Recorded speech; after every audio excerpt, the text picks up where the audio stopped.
नमस्कार दोस्तों, welcome back to study in. तो आज है 27 अप्रैल का करंट अफेयर्स का वीडियो चालू करने वाले हैं हम। चलिए चालू करते हैं। पहला क्वेश्चन है हमारा, trilateral development corporation TDC fund is a new diplomatic initiative of which country. ठीक है, ये जो TDC है एक ट्राइलेटरल डेवलपमेंट कॉरपोरेशन है, ये किस कंट्री का एक न्यू इनिशिएटिव है। ठीक है, तो ये है, इसका आंसर बी है, इंडिया के द्वारा, आंसर बी।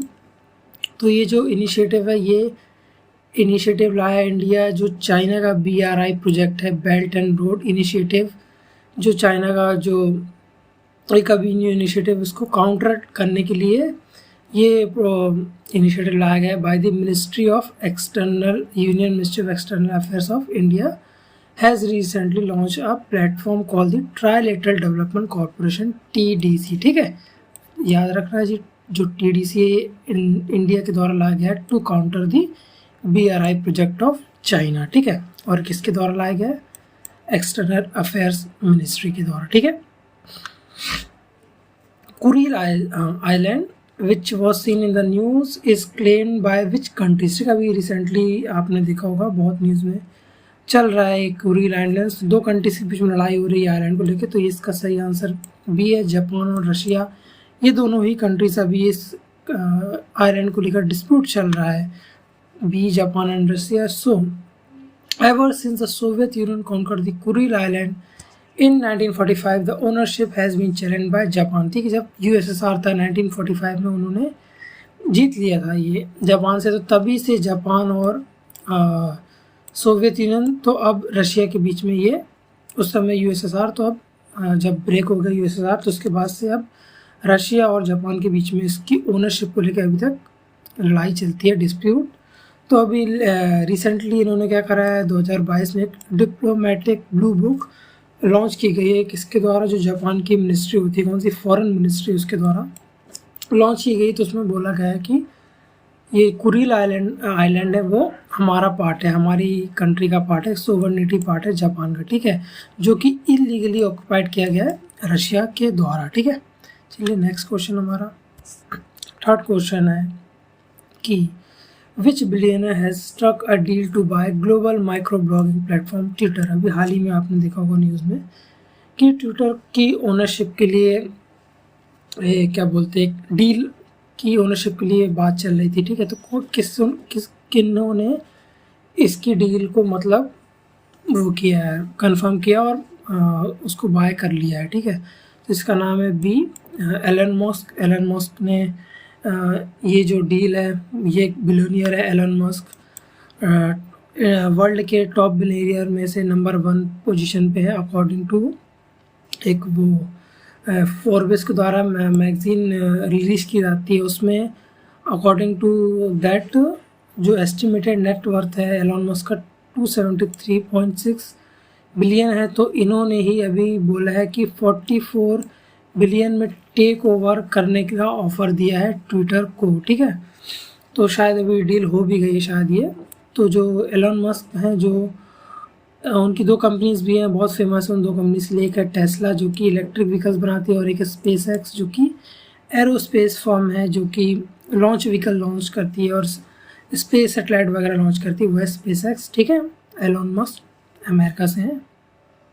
चलिए नेक्स्ट क्वेश्चन हमारा जो आ रहा है, वो फोर्थ क्वेश्चन है, what is the rank of India in the SIPRI data on global military expenditure in 2021। ठीक है, 2021 में एक फर्म है SIPRI, ये डाटा रिलीज़ करती है कि कौन सी कंट्री कितना अपना जो क्या बोलते हैं एक्सपेंडिचर, मतलब कितना खर्च कर रही है। ठीक है, मिलिट्री में। ठीक है, बजट कितना बजट दे रही है अपनी मिलिट्री को। ठीक है, तो इंडिया का जो रैंक है इसमें, वो है 3rd रैंक है इंडिया का ऑल ओवर वर्ल्ड में। ठीक है, सो तो according to this new data, जो Stockholm international peace research institute है SIPRI, इसके द्वारा बताया गया कि इंडिया का जो 2021 में जो बजट था, वो 0.7% the total global military expenditure increase by 0.75% in 2021 to reach USD 211, ठीक है। तो 0.7% इंक्रीज हो गया इंडिया का बजट 2021 से कंपैरिजन में, ठीक है। So this was the 7th consecutive year, ठीक है। लगातार 7 सालों से इंडिया का जो बजट है वो इंक्रीज होता जा रहा है। कौन सा? मिलिट्री बजट, ठीक है, जो कि अभी पहली बार क्रॉस कर गया है USD 2.1 ट्रिलियन को, ठीक है। और जो वर्ल्ड ग्लोबली जो 5 जो लार्जेस्ट स्पेंडर्स हैं 2021 में, वो हैं, सबसे नंबर 1 में आता है यूनाइटेड स्टेट, सबसे ज़्यादा खर्च करता है मिलिट्री बजट में। फिर उसके बाद चाइना है, फिर तीसरे नंबर पे इंडिया आता है जो सबसे ज़्यादा मिलिट्री बजट में खर्चा करता है। फिर आता है यूनाइटेड किंगडम चौथे पे, और रशिया नंबर 5th पे आता है, ठीक है।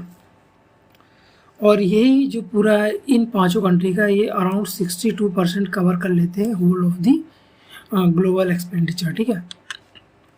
5th क्वेश्चन है हमारा, which is the venue of Asia's biggest international food and hospitality fair Aahar 2022, ठीक है। एक एशिया का बहुत बड़ा एक फेयर चल रहा है, मेला चल रहा है, जिसका नाम है आर 2022, ठीक है। तो ये कहाँ पे हो रहा है? इंडिया में ही हो रहा है ये। तो इसका जो सही आंसर है बी, इंडिया में न्यू दिल्ली में हो रहा है ये आर फेस्टिवल, ठीक है। The fair is being organised at Pragati Maidan, जो कि दिल्ली का है, प्रगति मैदान है, वहाँ पे ये फेयर ऑर्गेनाइज किया जा रहा है, जो कि ऑर्गेनाइज किया जा रहा है bye agriculture and process food products export development authority APEDA के द्वारा ये जो प्रोजेक्ट है ये हो रहा है, ठीक है, with the association of Indian trade promotion organisation. और इसकी सहायता इंडिया के द्वारा जो ITPO है, इंडियन ट्रेड प्रमोशन ऑर्गेनाइजेशन, इसकी सहायता के द्वारा ये जो फेयर है ऑर्गेनाइज किया जा रहा है, ठीक है। एक मेला है जो कि एशियाज का biggest international food and hospitality fair है, ठीक है। एशिया का सबसे बड़ा फेयर है, आहार 2022 न्यू दिल्ली। चलिए हमारा होमवर्क क्वेश्चन है 6th क्वेश्चन, विलेज पल्ली India's first carbon neutral panchayat is in which state. अभी रिसेंटली हाल ही में आपने सुना होगा कि एक जो विलेज है इंडिया का पहला कार्बन न्यूट्रल पंचायत बन गया है, ठीक है। तो ये जो पंचायत है कौन सी स्टेट में पड़ती है? तो इसका आंसर आपको कमेंट बॉक्स में कमेंट करके देना है, ठीक है। 4 ऑप्शंस है, उड़ीसा, जम्मू एंड कश्मीर, असम या फिर तमिलनाडु। इसका आंसर कमेंट बॉक्स में दीजिएगा। थैंक यू, ठीक है। Thanks for watching this video, subscribe us for more, और please press the bell icon. Daily current affairs के वीडियो ला रहा हूँ मैं, कल फिर लाऊंगा, कल फिर अपलोड करूँगा, तो प्लीज़ सब्सक्राइब करना मत भूलिएगा। Thank you and subscribe study in education. चलिए दोस्तों, गुड बाय, टाटा, आज के लिए इतना ही।